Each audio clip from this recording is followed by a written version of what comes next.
over the weekend, and how much we miss those players. Yeah. But speaking of missing players, we almost missed this player, someone who I have to admit I'm not as familiar with compared to his opponent. He is currently up 1-0 in his best of 3 series. He is representing himself by the looks of things. Touch.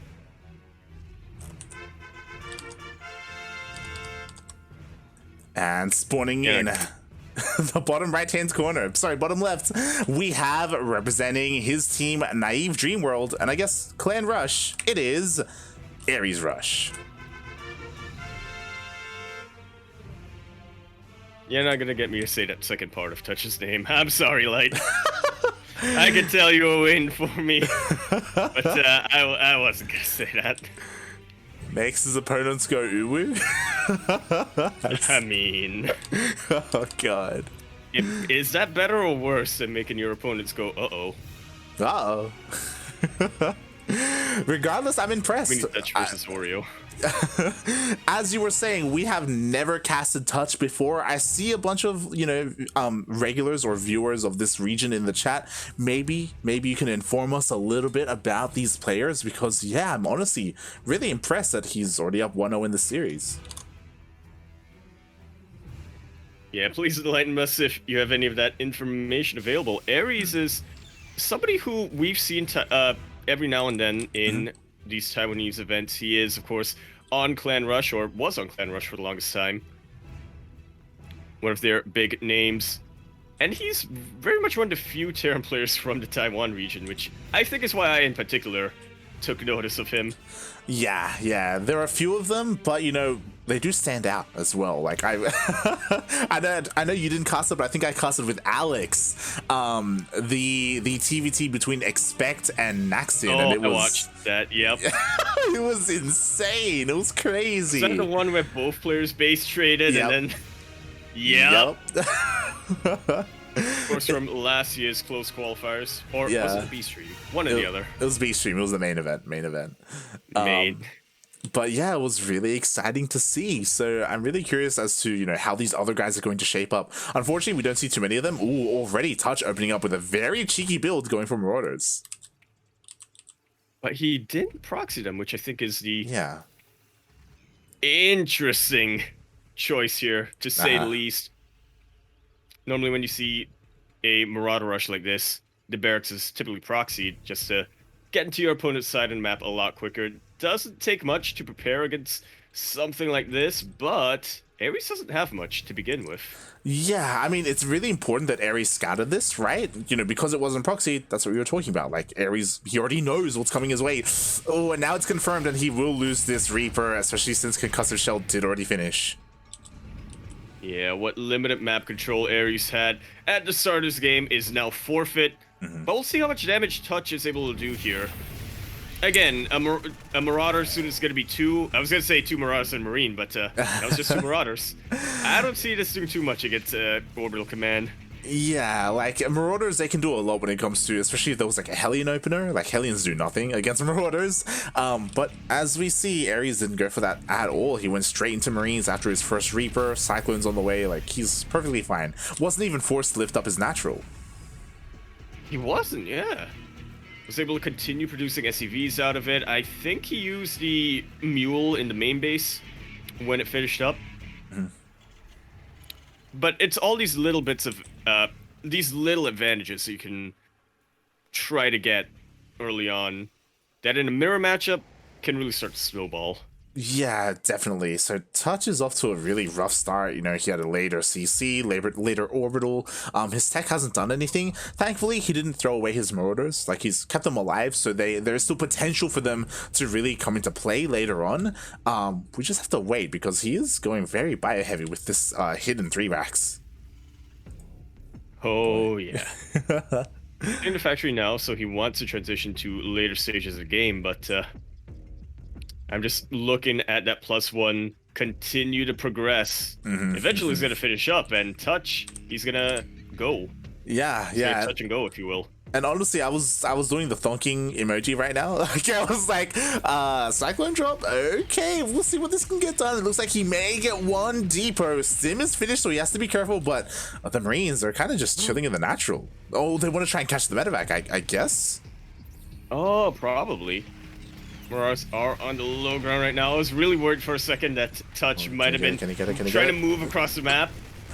What? He is playing this off fairly smart. He targets down the medevac, and he completely shuts this down. No need to herd. No need to do the whole song and dance of trying to draw the medevac into the low ground Marines. Wow, nice target fire there by Touch, and also, you know, he was setting something up. It didn't pay off, but you know, he was ready for it in case the scenario did happen.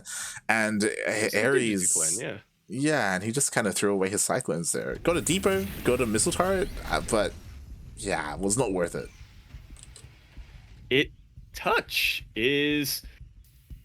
He went for 3 racks, but this honestly is kind of reminiscent of the 2-on-1 to me. He's prioritizing getting medevacs out right now. I imagine he's going to try to drop AresRush. We'll see if it's a Doom drop in the main or if he's just going to be using the medevacs to ferry his bio across the map quicker. Yeah, I mean, he wants to be very aggressive here. It's going to be a little bit difficult just because Ares is set up really nicely defensively. Like he's got a tank in the main, he's got a tank in the natural, he's got a depot, he's got a bunker, he's got ravens as well. So as long as Ares sees it coming, and if as long as he is on point with his reactions, like he will be able to hold against any kind of drop. But we see Touch, he's actually throwing down his third. May as well. AresRush did scout Touch with that cyclone drop. He made sure he had eyes everywhere in this main base. He scouted the 3 racks, and I believe he saw the medevac on the way as well. So he knew that Touch wanted to be aggressive, and Touch knew that Ares knew that Touch wanted to be aggressive. So now it's going to be a little bit more economic. He will still have to play catch up. Ares is about to land at 3rd base, unless he doesn't. Yeah, once again, Ares, he's on top of his economy, mate. Like, his 3rd is done, it's landing on location, Touches is still on the way. But, again, the big threat is this massive Doom drop. +1 is done, he's got Stim, Combat Shields, +1 armor is still on the way, but, it should finish up in the middle of this fight, and, he scans it, he's dropping. He's not dropping there, he's looking to drop right in the natural base! Tank lands in the low ground, but it will siege up, and it's doing such a good job of zoning out the main army of Ares right now. Trying to target fire these Ravens, doesn't quite get all of them, but he forces the energy to be used. But mate, that energy was used beautifully there. Solid anti-armor missile. The auto turrets went toe-to-toe with all the Marines, and now there we go. Ares cleans everything up. Not just cleaning up the attack, but also gets away with that 3rd. Wow. Hey. I really like the idea that Touch had over there, as a Terran player, you want to avoid where the tanks are sieged up and what have you. But in the end, Ares was just on top of everything. He had his reinforcements in the main base. He had the rest of his army at the 3rd base. Set up very naturally for a bit of a sandwich he didn't even need. Yeah, this is terrifying because he has no tanks right now. 1 tank just popped out of the factory. It's on the way. It needs to siege up. It needs to siege up desperately. Otherwise, Touch is going to have such a hard time holding here at the 3rd. Oh god, he's pulling the boys. Oh god. Definitely going to try. Yeah, Touch is just trying to buy himself as much time as he can before the tanks get in position for Ares. Sieging up right now. Ares, is starting to overstim a little bit, but the landed Vikings, it actually isn't going to be enough. Oh, I mean, he takes down the tank, which is the important part, and now the rest of these tanks, they can start leapfrogging. The 3rd base is under fire, and mate, he's got to give it up. That he will. These SCVs getting backed into a corner. The Vikings starting to take down that orbital command. Touch has no economy left to his name. Or he won't have much of an economy left to his name by the time this is over. Oh god, not at all. Meanwhile, I love the cheeky moves there. He actually evacuated a lot of his SCVs. It looks like he will be able to repair and keep that 3rd base alive just barely. Ooh, but now, what does he do from here? Actually, he expands over to the... No fear, just goes for another expansion. And he's actually looking to counterattack here. Yeah, again, no fear. I feel like he should have some fear, but he just doesn't care. What's the term? A healthy amount of fear? Touch just has none of that. Exactly. He's like, you're outside my base, man. I'm just gonna not even go for a drop. He just walked across the map, and now there's nothing at home. Nothing at home for either player. Touch is starting to reset the SCV count. But we're in a bit of a base trade scenario that I'm not convinced he can win unless Ares gives him time to fortify himself. Exactly. There we go. The tank does siege up there in the natural base. Touch can't break the natural base of Ares, unfortunately, but it's very important that he was able to deal with that counter damage. Right now, they're both on 2-base economy, you know? So things are kind of even right now. Obviously, this tank count is insane, and that's like the massive advantage that Ares has alongside his Vikings. So I don't know if Ares can break this. I don't know if he should even try to break this. Oh my god. He's setting himself up for a surround. And he's trying to go for it, but I think he pulled the trigger a bit too quick. Only one front is back at the moment. Those Marines! Oh, move command for a little too long, and that was... Ares has just lost every single one of his tanks, every single bit of his bio, and his Vikings, at least in the offense.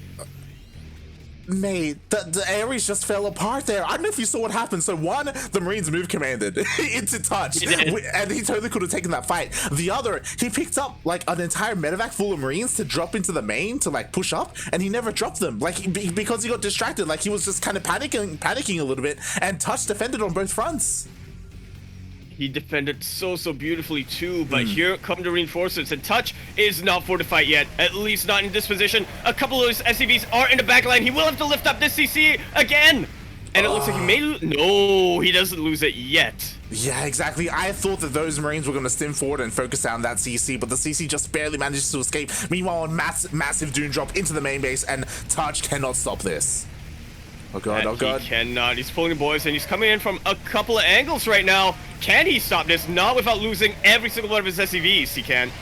Exactly. He lost every single SCV. He's losing all of his Marines as well. And even if he does defend, like, he's just lost so much. Look at that. He has 13 SCVs left. Against Ares' 47. Jeez. He has a fourth, I guess. I guess, yeah. Mules can be pretty good, you know? In terms of an orbital. But looking at the units lost tab, it's not the biggest discrepancy in the world, but of course Ares can afford to take a ton more losses than Touch can. Throughout this entire game, he had that third base for so long. Touch unable to even mine from his third base. Yeah, exactly. And GG gets cold, and Ares ties up the series 1-1.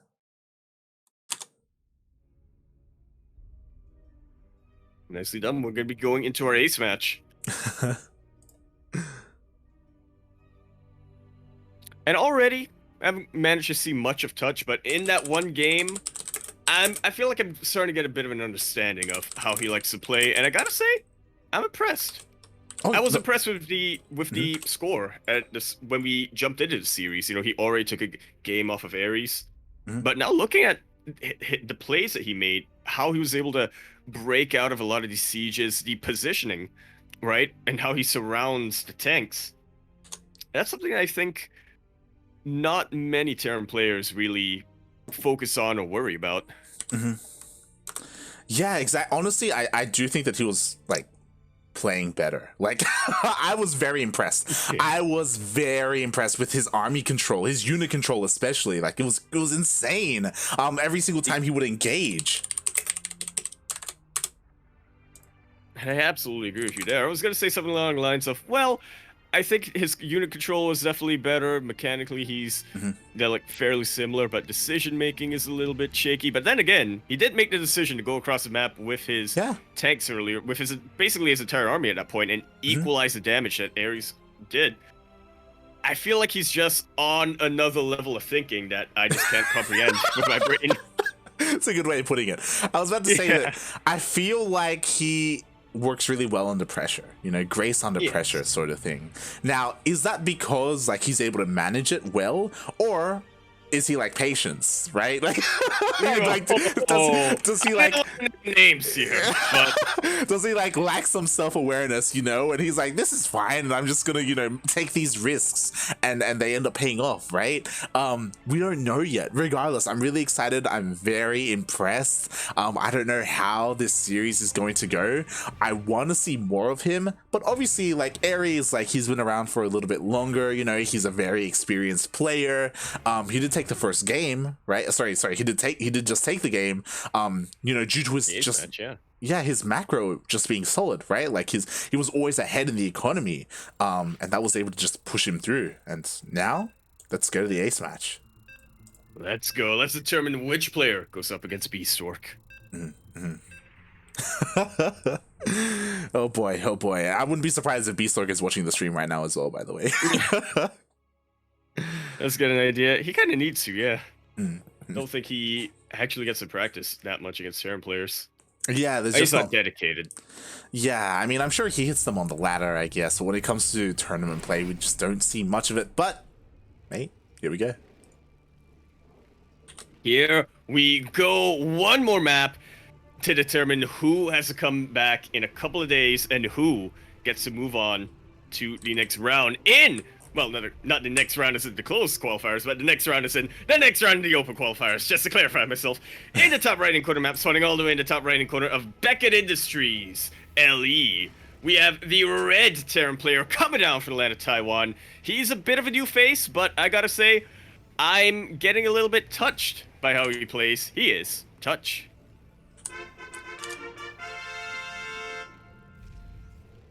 I feel him, if that makes sense. What? Or if What? that's better to say. I feel him. I feel his touch. Sorry. What? Spawning in. I don't think you can say that on stream. Spawning in the bottom left-hand corner of Beckett Industries LE, we have the Taiwanese Terran player representing Team Naive Dream World and DW. It is AresRush. Going for a proxy. Living up to his clan name, yeah. Is going straight for the rush. 3 racks is coming out right now. Not too much gas. It's got to be Marines, right? I mean, he's taking two gases. He's getting a second gas. Yeah. I mean, this is looking like straight up Reapers coming out here from Ares on Beckett Industries at that. The smallest map in the map pool. And Touch has not gone for an SCV scout. He has no idea what is coming his way. Oh my god, is he going for Marauders again? The Reaper. Oh god. He is with concussive shells, which I want to say concussive shell, it'll slow down a Reaper at a time, but Ares plans to have much more than just one Reaper. Yeah. Blindly, we see Touches going for the CC on the high ground, which, I mean, makes sense. To be okay, some Marauders are really beefy, I guess, but they're also not very mobile. Oh my god, he's rallied down here to the natural. And KD8 charge them. We'll see how this... as much as you want. Yeah. Oh boy, here come the Reapers. Not regarding the Reaper ramp. Oh my god, Ares is aware of what Touch is going for. Once again, concussive shell's not done yet. Now they are. And it will slow down at least one of the Reapers at a time. But is that going to be enough? I don't think Ares wants to fight equal amounts Reapers versus Marauders here. Yeah, honestly, this is working out really well. I mean, sure, Touch lost a lot of mining time pulling a bunch of SCVs, but again, the Marauders, they're incredibly beefy, right? He already killed one of the Reapers, he killed both SCVs, so there's no threat of any kind of bunker or anything like that coming up. And yeah, Ares, he just can't break in, or we'll see. Oh. Yeah, 4 versus 3 Marauders. Wow. Could technically take it if he micros it well. But we'll definitely have to see. Touch is positioning himself in a way that it's not going to be easy for him to get overwhelmed by the Reapers. He's not isolating any of his Marauders here. Yeah, like again, we don't see how this interaction happens too often, you know, like Marauder Rush versus 3-Axe Reaper, but we see, mate, he just shut it down. He didn't lose a single Marauder, he defended beautifully, and now when he goes for the counterattack, what is there to defend? Pure Reaper is not going. Yeah, like I don't think they're gonna be enough, mate. Like this could kill him. It really could. He's getting the bunker right now. But we talk about Marauders. They are the bunker busters for Terran. Yeah, more on Beckett Industries. Yeah, the 4 of them, they're already here. They can focus down the depot. These, we'll see how good the KDA charges are. Like, again, Ares can micro well and keep all of his Reapers alive. Meanwhile, here come the Marauders. Almost gets one. A little bit trigger happy. Does isolate one of these Marauders. But that is not quite going to be enough. That was a very beefy Marauder that ended up going forward and taking the brunt of the damage instead of any of these weakened ones. I'm just super impressed with Touch's army control. Yeah. It's big engagements like we saw in the last game, Marine tank versus Marine tank. Now it's small engagements and small groups of units. Yeah, yeah, and he's doing very well so far. He's going straight into the follow-up. This is exactly the same opener that he went for in game number 1, and I think, sorry, game number 2, and I think this is going to work a little bit better for Touch, right? Because the opening, this time he's ahead economically. He already has his natural. He already has his orbital done. He's ready to go, mate. Meanwhile, Ares, he's still stuck on one base, just throwing down all his production. He's going for Banshees. Huh. So definitely a lot more of a safe option coming up from Ares here. He wants to try to equalize the economy by harassing Touch right now. You he knows say that the natural base is going to be a lot later if he tries to go for it. I'm curious if Ares even intends to expand. Like That's a good question. he's still committing to this one base play, mate. And I mean, if Touch is a little bit too greedy and if he doesn't prioritize his army, like this could catch him off guard. It definitely could, but I'm looking at the production right now of both our players. Touch so far forward. Ares is going add-on-less on all of these barracks. That's what I'm worried about. Like, sure, he's gonna have a lot of Marines, but they're gonna be like, so I don't want to say useless, but like no stim, you know, no combat shield, like nothing, mate. They're just naked Marines. It's kind of one of those worst case scenarios, right? When you're a Terran player, they're going to be weaker when it comes to the Marines. She looks to get focus fire down, cloaks right at the last minute, and there are no sensor towers or missile turrets yet. Actually, there is one by that gas geyser. Yeah, mate. Touch is ready. He's perfectly ready for all of this. Touch and go. Yeah, the Banshee is not going to be able to touch anything here, mate. Are we going to see a scan? Here comes the army, though. Yeah, coming in from 2 different angles. Touch stimming one of those armies. And there is a single tank here for Ares. If he can keep that alive for long enough, he should be in a good position. But Touch just takes everything he's got. Completely shuts down this push. Even scans to deal with that Banshee. Couple of SCVs go down. Nowhere near enough as Ares needed to kill. Yeah, exactly. Like, Ares almost broke him, and I was really worried because every single time Touch stims, like, his army, like, it gets so weak. It gets so, oh god, so, like, incredibly weak, but regardless, Touch just barely had enough. It was a really nice call to pull the boys. Like, he needed to get on top of that tank. And, yeah, now Ares, he's desperate, mate. He's pulling his own boys. Boys. Every single one of the boys. This one base all in. Coming out from Ares right now. Touch has more than enough that he needs. He's getting a 3rd base. That's how ahead economically and how much production he's got. He feels super, super safe. It's one of those things. It's like, mate, should you be taking a 3rd right now? Like, hey, you're already up 1 base to your opponent. Like, keep focusing on your army, man. Like, come on. Like, this is still a little bit dangerous, you know? He's like, nah, this is fine. Touch might be taking, Touch is taking when you're hit, get more hit, a little too much to heart. But GG is called in the end. Touch has just way too much army. GG, well played. And yeah, Discord. Yeah, I think you may want to check your settings, but I think Kura was talking about it earlier. Noise suppression is on by default, I think, or something like that. But yeah, right now Discord isn't picking up. Turn it off. Oh, there we go. Yeah. Hello? Oh, that's better, mate. Oh. Kind of. Oh, good. But yeah, GG. G. Having Andy, Mike is. Yeah, GG. Well played. Touch will take down his opponent. 2-1. A very hard-fought battle there from Ares. And the only question on my mind here, Light, is: do you think Touch did the same build each of these games? It's very possible. We're praising Touch a little bit, but it's very possible that he only has the one build for TvT. Well, if it works, it works.